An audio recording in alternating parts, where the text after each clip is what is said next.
In today's video, I'm going to teach you how to insert a checkbox in Google Docs. By the end, you'll know two simple ways to add interactive checklists to your document and a couple of tips to work with them smoothly. Let's start with the quickest method, the keyboard shortcut. Place your cursor on a new line where you want the checklist to begin. Type an open bracket, then a close bracket like this, square bracket, square bracket. Immediately press the space bar. As soon as you hit space, Google Docs converts those brackets into a clean, clickable checkbox and turns the line into a checklist item. This is perfect when you're moving fast and want to jot down tasks on the fly without digging through menus. Once the first box appears, type your task, and when you press enter, Docs automatically creates a new checkbox on the next line so you can keep building your list.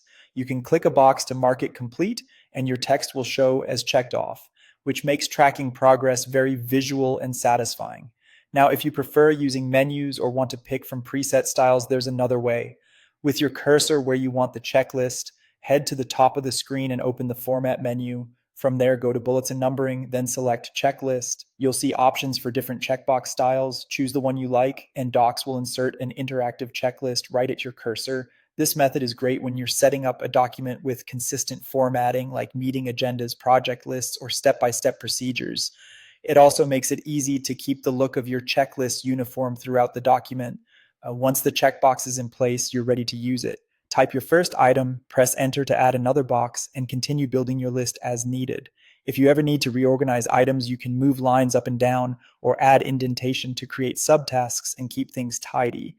And remember, checkboxes in Google Docs are interactive. Click to check them off and uncheck them if you need to revert. To recap, you've got two easy options: type square brackets and press space for the fastest workflow, or go to Format, then Bullets and Numbering, then Checklist to choose a style.